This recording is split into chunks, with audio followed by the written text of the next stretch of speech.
Welcome to Graybo's Giblets. We are Gray Burnett, Ryan Fitz, and Duke Dotson. We own a sports card shop called Graybo Sports Cards and a sports bar called Parlay in Richmond, Virginia. We know you don't have 40 hours per week to pour over podcasts and spreadsheets, but we want to get in on the action, so we do the work for you.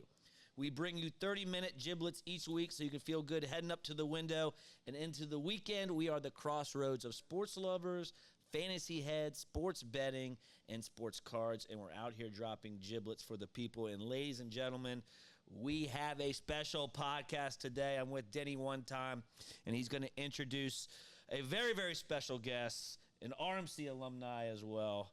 Go ahead, Denny. Who do we have today? Man, I'm excited to have Mr. Tim Banazek here. We have a lot in common with Tim.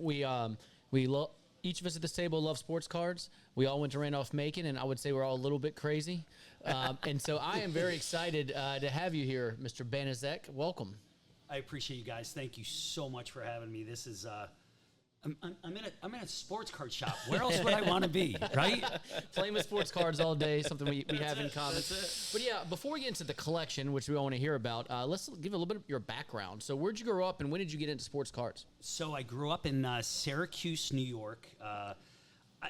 I probably got into sports cards just like everybody else, you know, where I wake up on Christmas morning and what does Santa bring me? He brings me a rack pack. This was in 1978, and I was a big Cowboys fan because they had just beaten the Denver Broncos, and my big brother was a Cowboy fan, so I had to be a Cowboy fan. I was a Bills fan before that, O.J. Simpson, Bills, but I knew nothing. You know, I mean, I'm 6, 7 years old, and I just followed the crowd at Showtime at that point. And now I was following my brother. Long story short, I get a rack pack. It is a Tony Dorsett rookie showing, which I don't have the card anymore, but I remember it. I distinctly remember pulling it out of the stocking, looking at it, and then about 79 I collected a little bit, and then 80 it really started.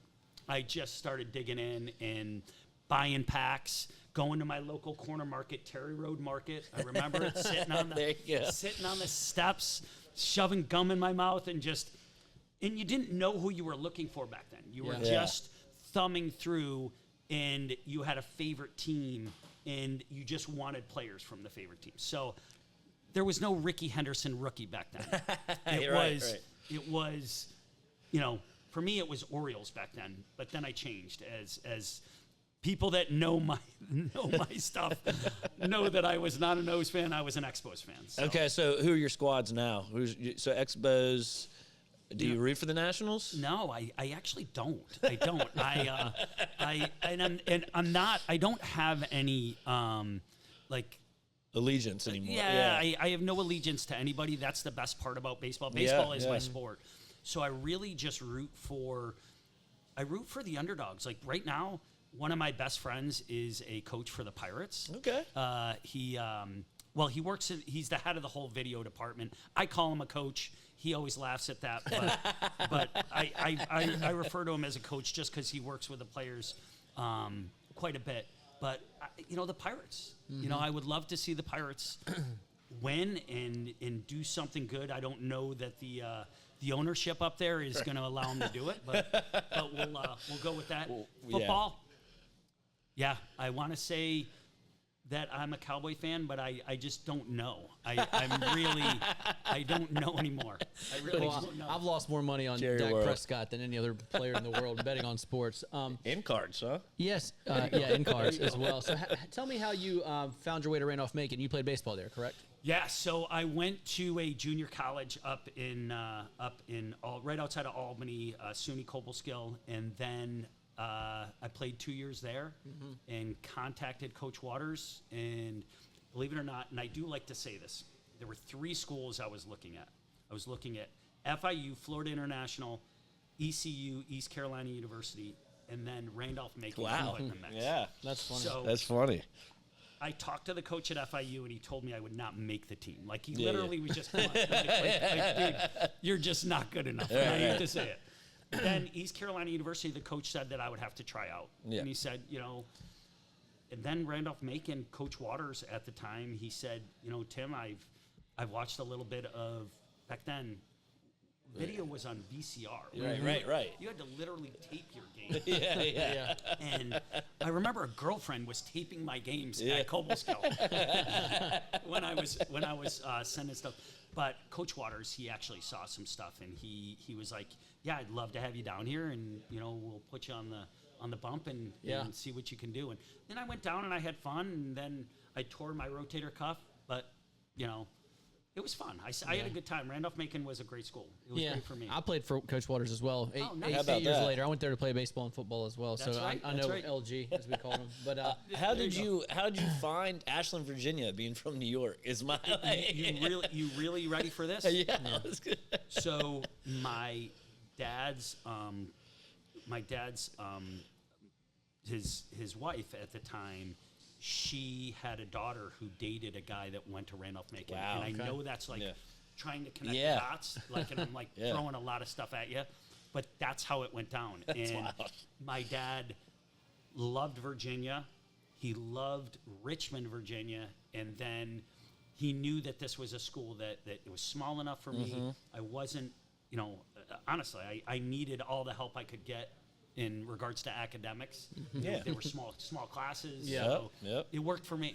That's it definitely awesome. worked for me. That's so awesome we wanted story. to ask your favorite card from your childhood. Is that Tony Dorsett your favorite, most iconic card that burns in your memory? Yeah. Wow, this is awesome. Now we're really Let's get digging in. deep, yeah. I gotta actually pull my chair out because this is good. My favorite card from my childhood is going to be the Zellers panel.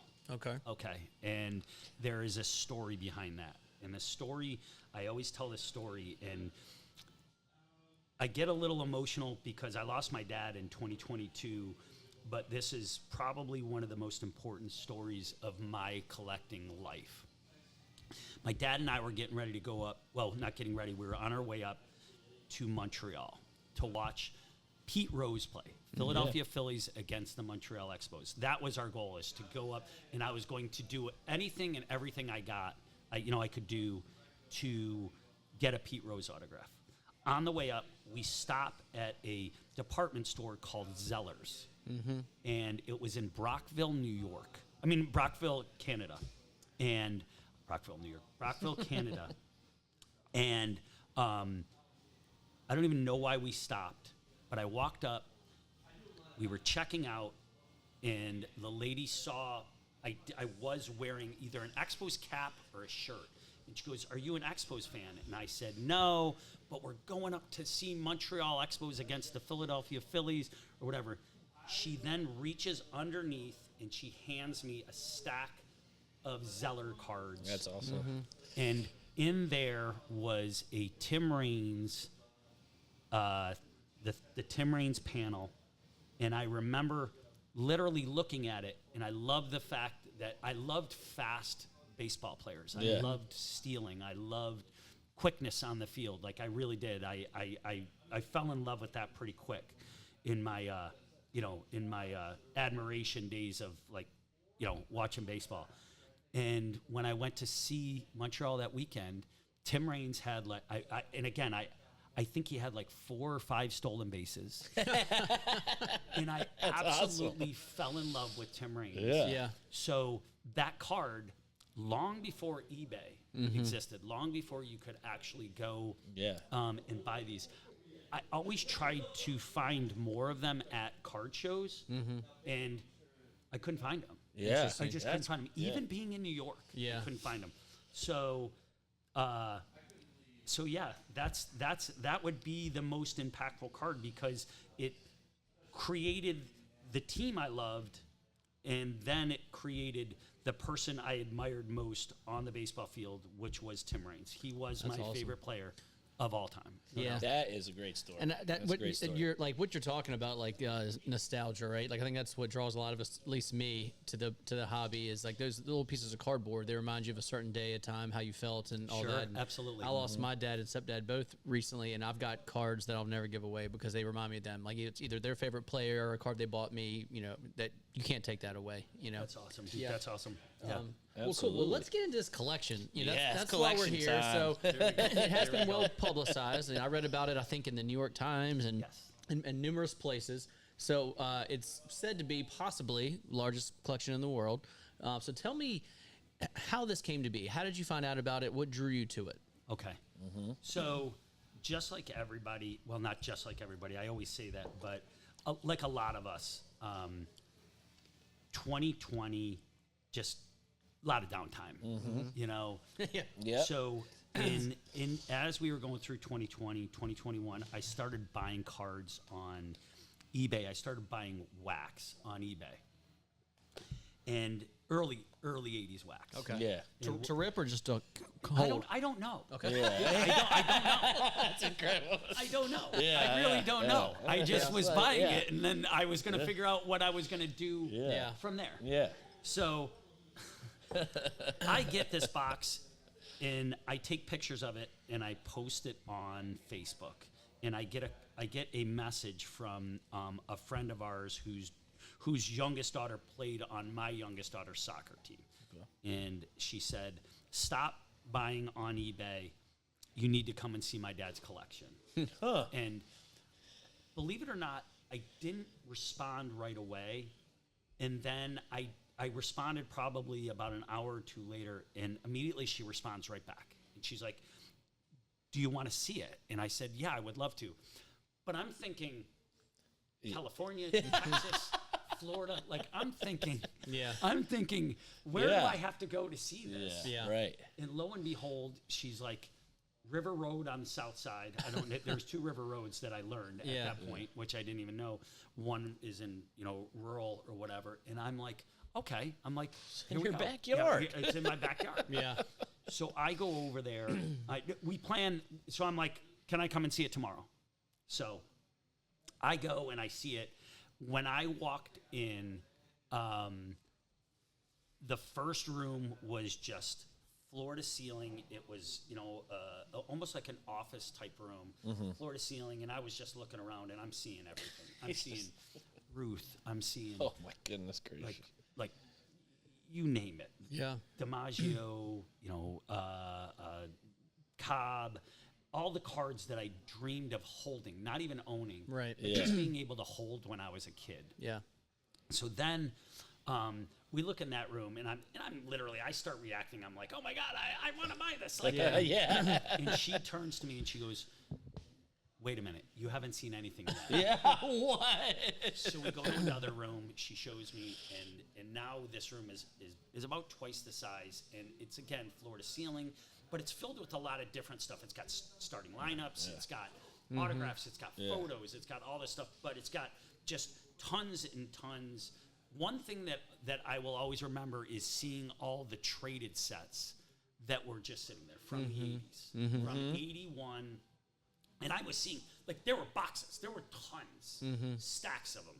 So I'm sitting there, and and now I'm sort of enamored because now I'm sort of seeing stuff that I relate to, like in the 80s and stuff.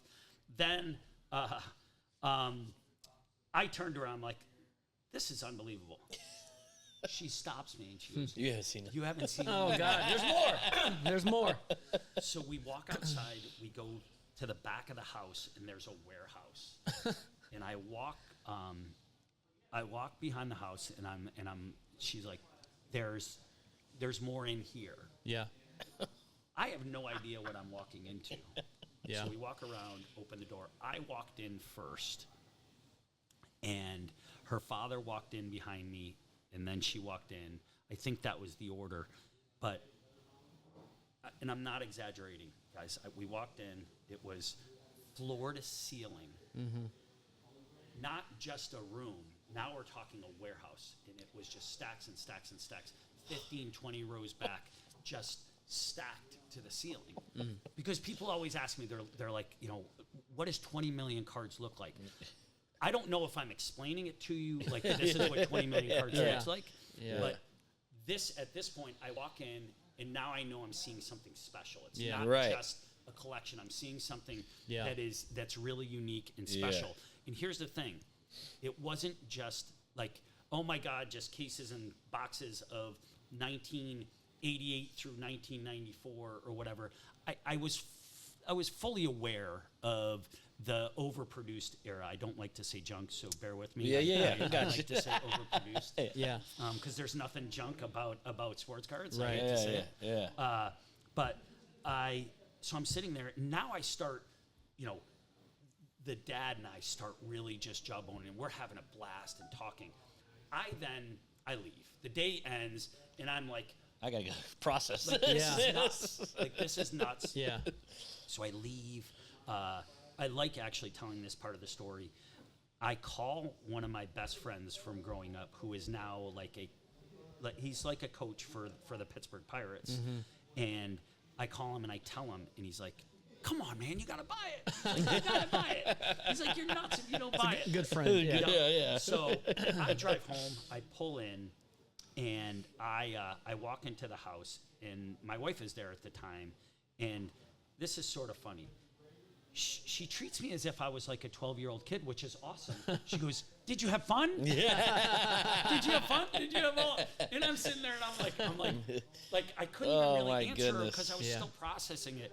I go downstairs in the basement, and I'm sitting with my fragment of a collection that I had. Yeah. And I sit down, and she follows me down, and she looks, and she's like, "How was it? What was it?" And to be completely transparent, I actually started crying. Yeah. I actually got emotional because I didn't understand it, but I knew that I had to buy it. Yeah. Okay.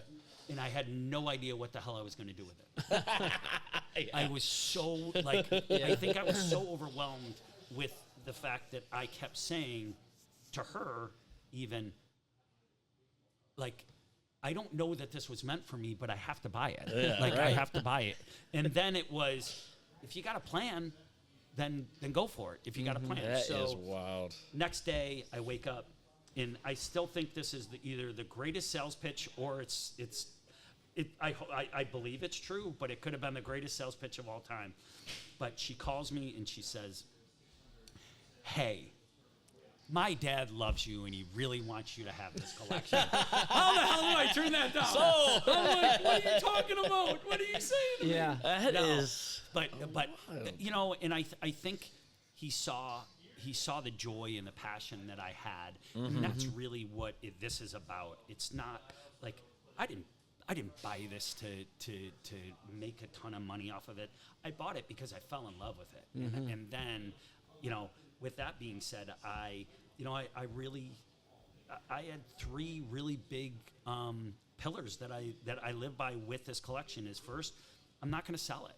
Okay. I'm just not going to sell it. Yeah. Secondly, as I continue to thumb through it, it's about building. Doesn't have everything. I think it has a lot. I would venture to say I bet you it has 80% up to 2016. I would say. Of the cards made. Yeah. Okay. Yeah. Mind you, we're not talking about the 101s and all Yeah, that right, stuff. right, We're right. talking about the general cards, and the collection starts in the late 1800s. We have Ty Cobbs from the 19. Right. early So it's got a good 1900s. amount of We have tobacco Christy cards. Mathewsons. Yeah. Wow. We have all that stuff. We have Yeah. raw stuff. Yeah. Stuff that's raw. Yeah, And right. that's so rare. Yeah. Because everybody's grading everything now.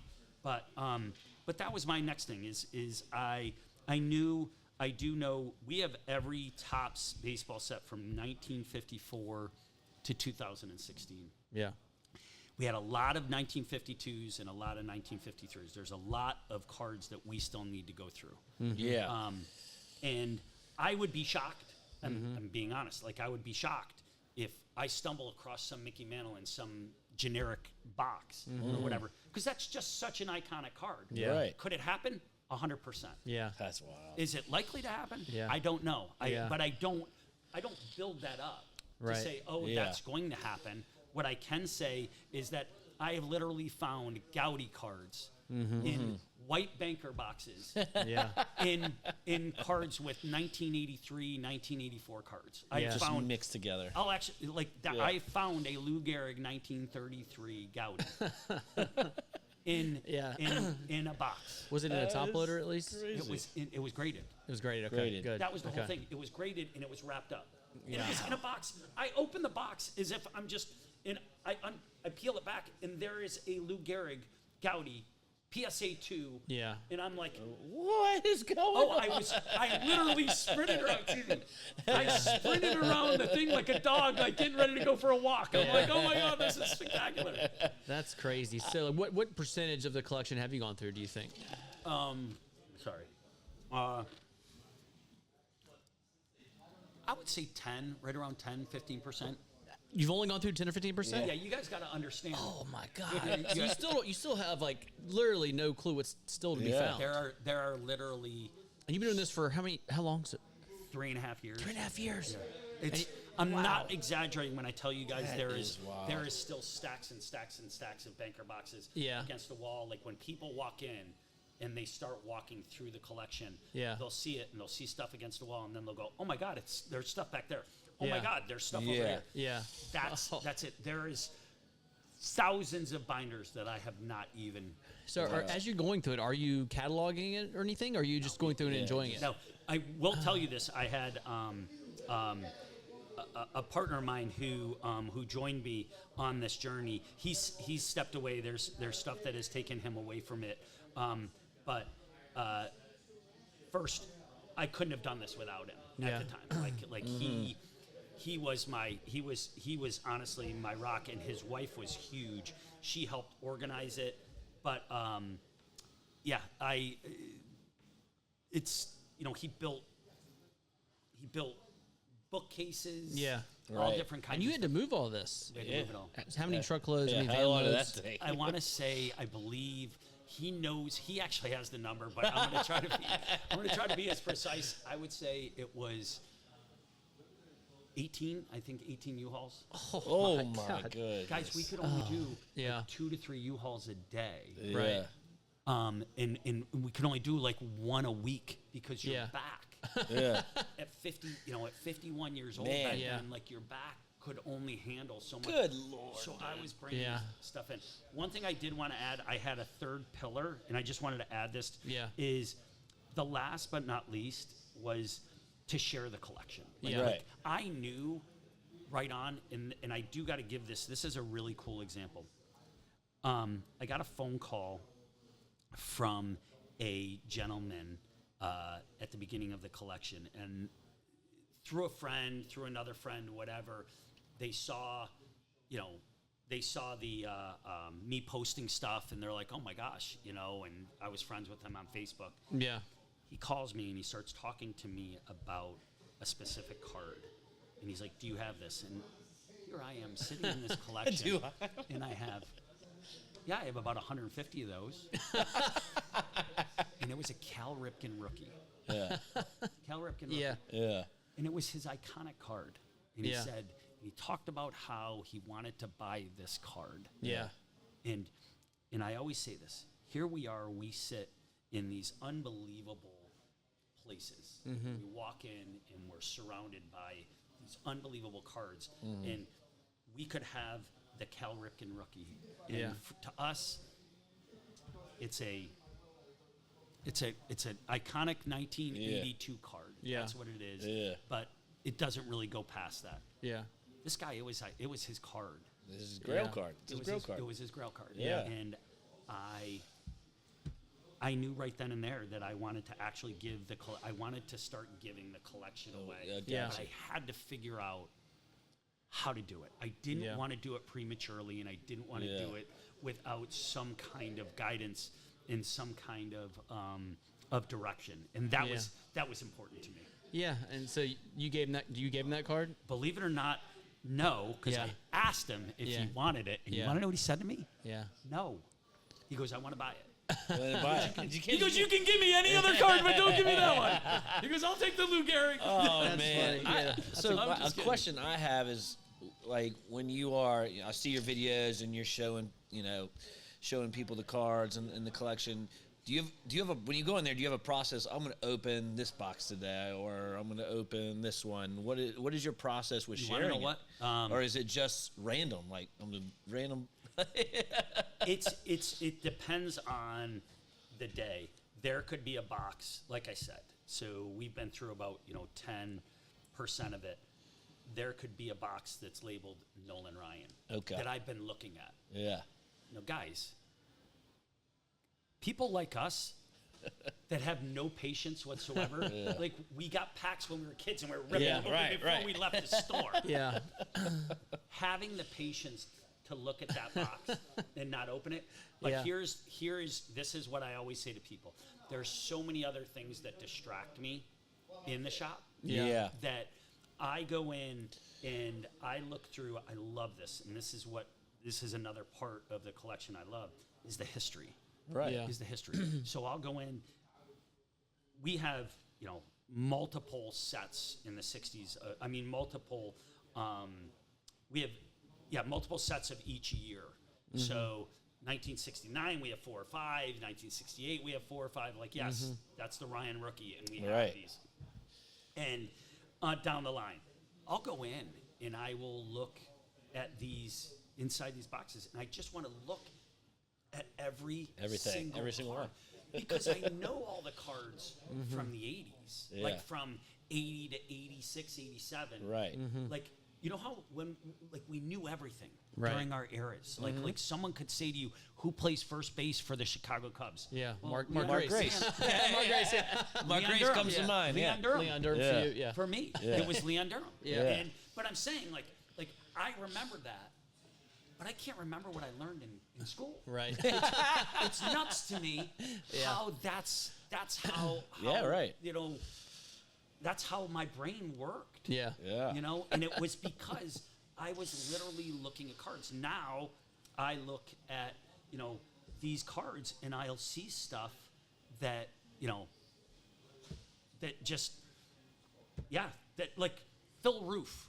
Yeah. Do you know who Phil Roof is? I know the name. I don't know who he is. He was a catcher. Okay. Yeah. In the in the 60s and in the 70s or Okay. whatever. Yeah. He was pretty good. Yeah. He wasn't exceptional. Yeah. But he was good. Yeah. He was the Tom Nieto or Mike Fitzgerald or Yeah. whoever of Right. the 80s. Like he was a catcher that played for, every lot. Yeah. Yeah. Sure. It's I pretty love cool. it. I love it. Yeah, I can't wait to see it in person and just I Can't wait to have was you with guys. Gray. Can't Just wait. thinking Can't about wait. I was thinking through what would be my process and it's Yeah. I'm with you where like I'm a process guy, but I also would chase a shiny ball guy at the same time, and I can just see myself just ping ponging around that room, just like looking here, looking in there. All right, so let's talk a little bit about this Shaq partnership. So that I know there's some things you can't disclose yet, but I would love to hear about how Shaq learned about this collection and how you guys are now kind of partnered up. Sure.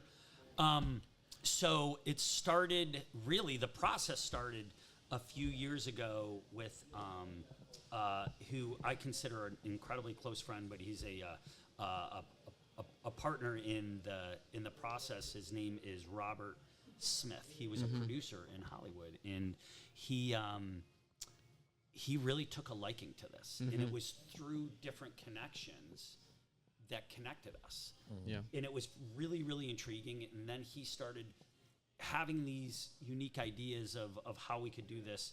And then he went out and he started talking to people, and very similar to the SI story, it was, there was a gentleman, his name was Mike Paris, who is one of Shaq's closest confidants. And he lived in Williamsburg. Well, Rob, the communication started. Mike found out through that process, and Mike was like, "Hey, I want to come up and see it." Comes up and he sees it. And that's the best part about this. It's not. I'm not sitting here in this shop, like praising something that doesn't exist. Like I've had enough people walk through the doors that have looked at this and now literally say, "This is one of a kind. Like this is truly a real deal kind of situation." So when he showed up, we looked around. He's a huge football guy. He's a Cowboys guy, which I loved. There you go. And Shaq's a Cowboys guy too.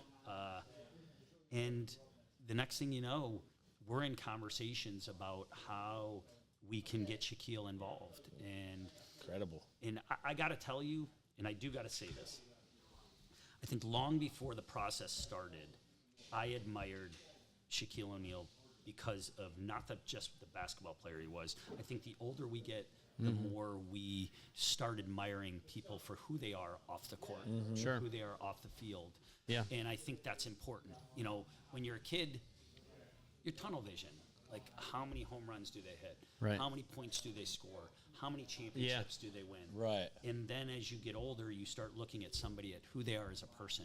And I Right. can honestly tell you, he is truly one of the most genuine, kindest, loving individuals you will ever meet. That's good to hear. Yeah, That's awesome. I believe that. He really based is. on what I've heard. And yeah. I think that's what makes this partnership special, because I think this can be something really special and can also be genuine and loving. You know, the collection itself can really bring a lot of joy to a lot of people.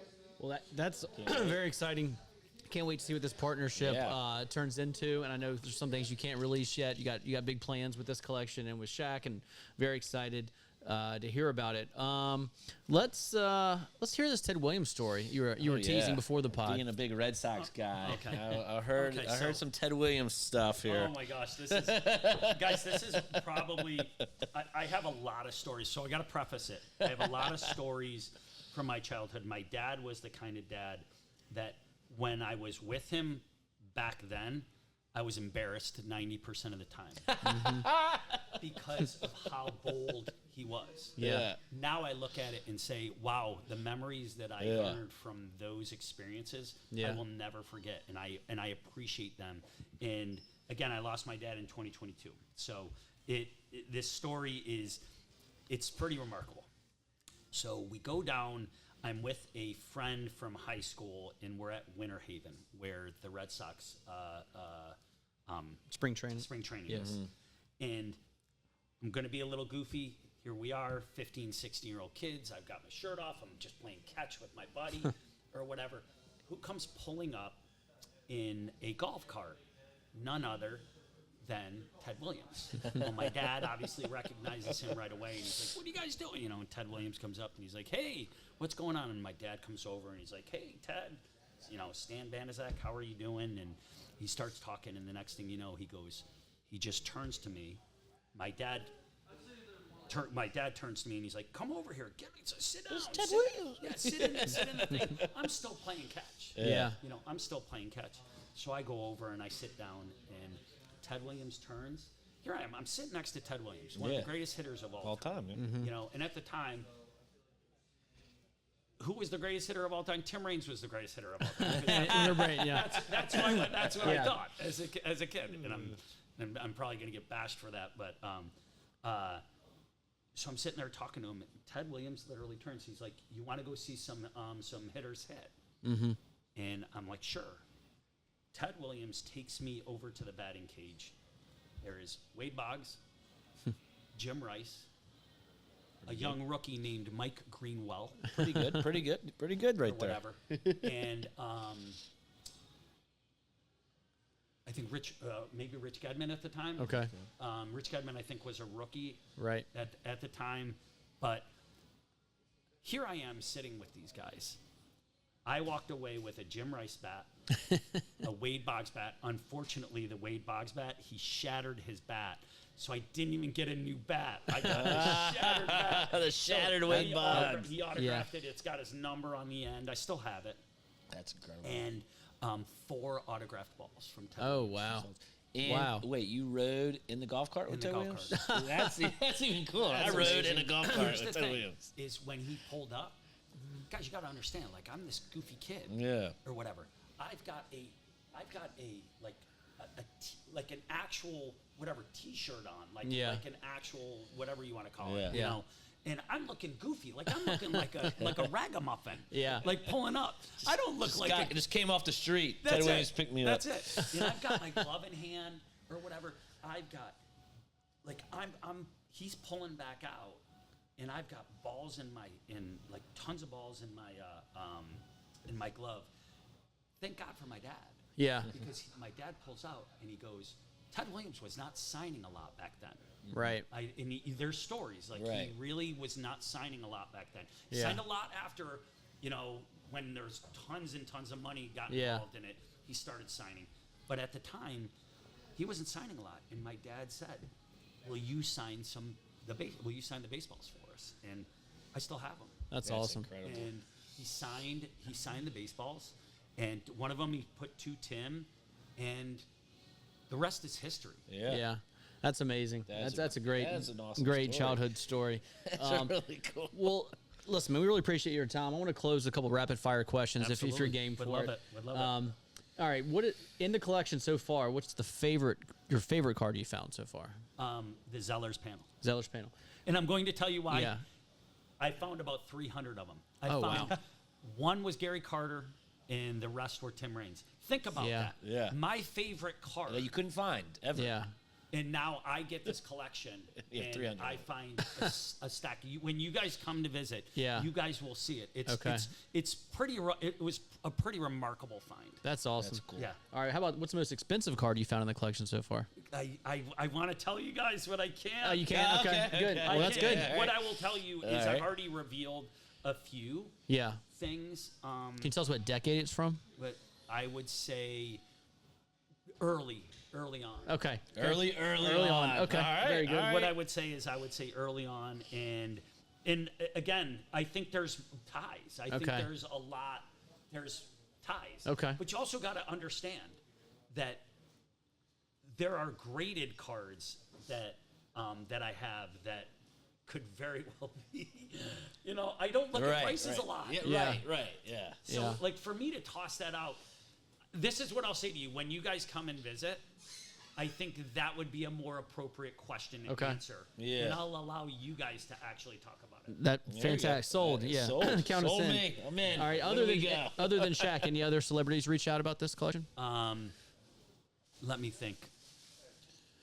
Yeah, but I don't know that I'm allowed to talk about that. Okay. Okay, That's yeah. fine. I really am not. Absolutely. All right. Yeah. I got a big one here. What was your ERA in college?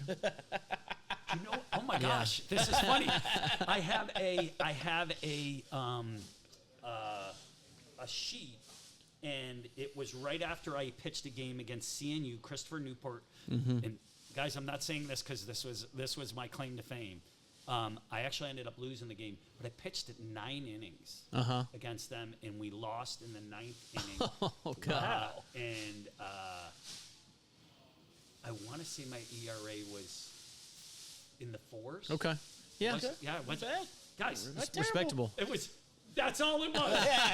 Respect. That's all it was. That's all it was respectable. That's great. I love it. Man, listen, I really appreciate how generous you've been with your time, Yeah. over phone and love this, Instagram guys. and today at the pod, and we love the fact that you're willing to show us the collection, and we can't wait to see it. So You have thank no you. idea. And Yeah. an open invite, and I would love to invite your listeners to go check us out on Instagram, Yeah. on TikTok and YouTube at The Big League Find. Yeah, check us out. We're having a lot of fun, and I know we're going to be doing a lot of stuff with you guys hopefully in the near future. I hope and, so, too. I think it would be a lot of fun to have you guys out there and maybe do a live pod out there or something. At some point. Would love to. but Would love to. We'll Yeah. see. I mean, obviously, one day at a time. Yeah. Well, thank you so much for your time. Look forward to seeing it. Yeah, Yeah. Please you guys follow him heard on Instagram and the other socials because it's definitely not a boring follow. I'll tell you that. At the Big League Find, you Yeah. guys will be so amazed what Yeah. you find out. Appreciate it, Tim. Yeah. Thank you, Tim. Great. You guys are awesome. Thank you so much for having me. All right. Giblets.